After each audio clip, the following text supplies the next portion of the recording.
Mes chers camarades, je vous apporte le salut fraternel des camarades FO Toubargel et plus largement des camarades FO du département de la Vienne, étant membre du bureau de notre union départementale paritaire hommes-femmes.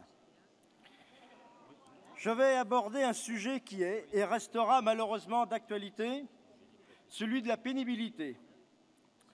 Cette pénibilité, les conditions de travail qui sont de plus en plus dures dans le secteur privé. La situation est catastrophique, mais je sais aussi que nos camarades du secteur public souffrent beaucoup également.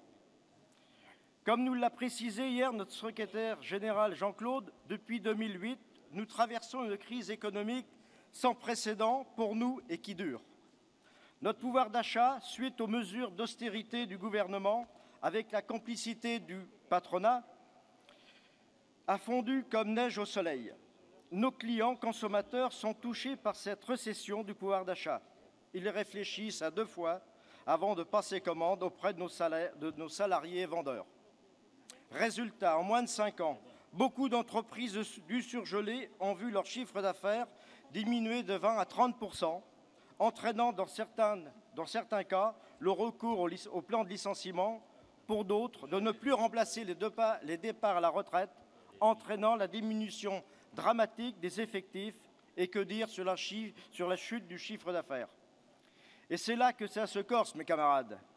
Chez Toubargel, pour essayer de maintenir le chiffre d'affaires, dans certaines de nos plateformes téléphoniques, on voit apparaître le vieux démon de la pression psychologique, tant sur le salarié que sur le client consommateur. C'est vrai, si un client a 80 € pour faire ses achats, si on le conseille un peu fortement avec un peu de pression, il en aura certainement 120, comme par enchantement. Bon, si on a 80 € de pouvoir d'achat, on aura beau faire ce qu'on veut, on aura toujours 80 €. Puis vient la pression patronale sur le vendeur, sournoise d'abord, brutale ensuite, menaçante, enfin jusqu'à l'écoute illicite et sauvage du télévendeur, puis plus disciplinaire, avec convocation autoritaire, style « vous devez faire ce que l'on vous dit avec le client ». Vous n'appliquez pas la politique de l'entreprise. Et on vous met en place un plan dit d'accompagnement, soi-disant professionnel, plan symbolique bien sûr, car rien au final, l'employeur vire le salarié, et si l'employeur décide d'aller encore plus vite pour le virer, il invente de toutes pièces des fautes professionnelles imaginaires, avec la complicité de certains responsables de site, ou encore plus tordu, c'est faire craquer, comme l'on dit, le salarié par une pression insupportable, constante, avec des écoutes à répétition, des remarques attentatoires à leur dignité, convocation arbitraire dans le bureau du patron pour soi-disant explications, avec des remarques désobligeantes, des simulacres d'entretien qui visent en réalité à détruire le salarié, à le faire partir de l'entreprise. Le patronat nous fait clairement comprendre que d'avoir un travail à temps plein, payé au SMIC, c'est déjà trop, beaucoup trop, par ces temps du travail partiel imposé. Oui, mes camarades, ils n'hésitent plus à nous expliquer que si l'on n'est pas content, il y a des chômeurs qui, eux, sont prêts à reprendre notre place. Les patrons deviennent indécents. Sur certains sites de Toubargel, c'est le règne, la terreur de la plus grande impunité. Nos délégués FO, nos élus CHSCT font un travail syndical admirable. Ils interviennent de façon efficace auprès des salariés, bien sûr en dénonçant les conditions scandaleuses de travail que subissent nos collègues salariés. Malheureusement, nos élus sont eux-mêmes attaqués dans leurs fonctions syndicales et d'élus du personnel. Ils ont, malgré tout, un moral d'acier. Nous les soutenons avec force.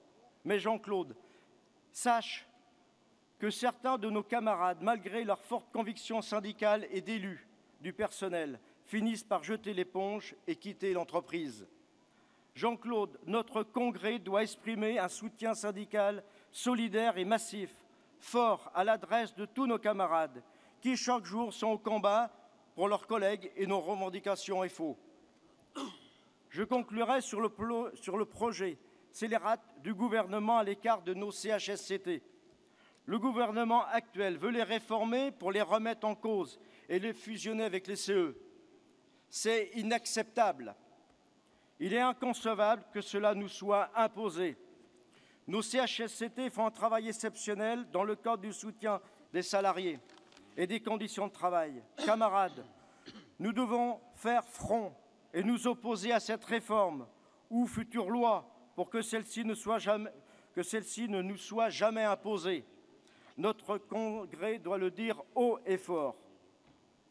Ce qui nous inquiète aussi, c'est de voir le pouvoir d'achat, la précarité, la pauvreté et la misère se développer, que les conditions de travail se dégradent, que le chômage augmente. Pendant ce temps, notre Premier ministre va en Chine, parle chinois, se transforme en VRP du patronat, en invitant les Chinois à s'installer chez nous, tel que l'aéroport de Toulouse, à devenir propriétaires. Mes camarades, nous finirons par devenir leurs locataires. Je n'irai pas jusqu'à dire que les conditions de travail en France vont devenir comme celles des salariés chinois. Mais nous pouvons nous interroger sur notre devenir. EFO Toupargel votera le rapport moral du secrétaire général du bureau confédéral, comme il votera le rapport de la trésorière confédérale, Rose Boutaric, que nous saluons pour son travail accompli. Vive EFO, libre et indépendant. Vive la FGTA, créateur de progrès social. Vive l'Union départementale de la Vienne. Et vive la Confédération générale du travail, force ouvrière.